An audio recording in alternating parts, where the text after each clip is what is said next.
Welcome back to America Decides, election night coverage. Ed O'Keefe is back with us. Folks, we are less than 2 hours away from the first polls closing, which will begin at 7 p.m. Eastern. Former President Donald Trump was one of millions of Americans who voted in person today. And Tim Murtaugh joins us now from West Palm Beach, Florida. He is a senior advisor with the Trump campaign.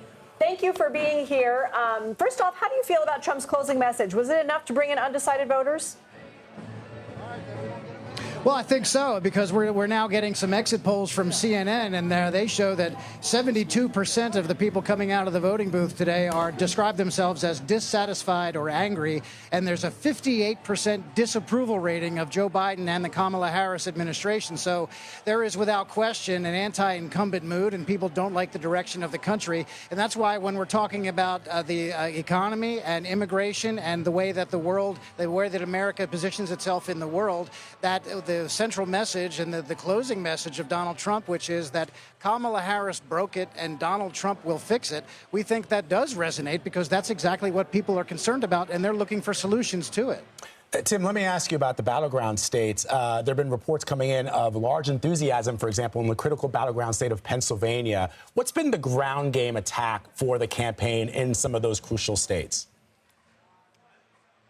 Well, I will tell you that in Pennsylvania in particular, it's a perfect example. Our ground game began years ago in 2020. If you see that the Democrats have historically had a huge voter registration advantage in Pennsylvania, in 2020, there were 750,000 more registered Democrats than Republicans in Pennsylvania. And throughout the course of the last 4 years, our ground game has been registering Republicans, and that edge has been cut in half. So now, relative to Democrats, there are now 350,000 more Republicans in Pennsylvania than the last time that Donald Trump was on the ballot. So that's a ground game right there. And I would point out that we are hearing some reports of very high turnout today in the Philadelphia area, but we understand that that is in South Philadelphia and in the far northeast of the city. And those are two areas where Donald Trump has been historically strong in both of his previous runs for president. So we feel very good about the game in Pennsylvania. We also think that the issue set lines up very well. The economy, of course, Kamala Harris has throughout her entire career been hostile to fossil fuels. Fracking is a big industry in Pennsylvania. It's responsible for about 100,000 jobs,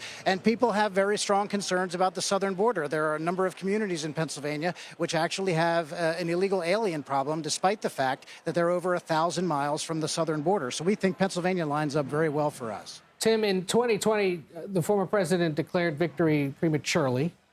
A lot of people across the country wondering what's the plan for tonight. Is he going to do it again tonight before all the states have been called?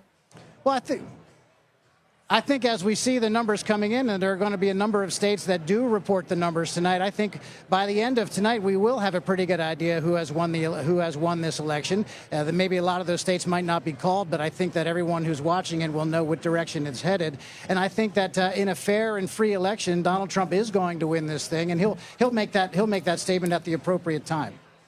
And Tim, before we go, when you say fair and free election, what does that mean to you? What does that mean to the former president? It means that all the laws are followed. That means that everyone who is eligible to vote and wanted to vote can vote, and that those votes are legally cast and legally counted. That's what a free and fair election means to us, and I dare say that should be what it means to everybody. All right, Tim Murtaugh joining us from West Palm Beach, Florida this evening. Tim, thank you very much.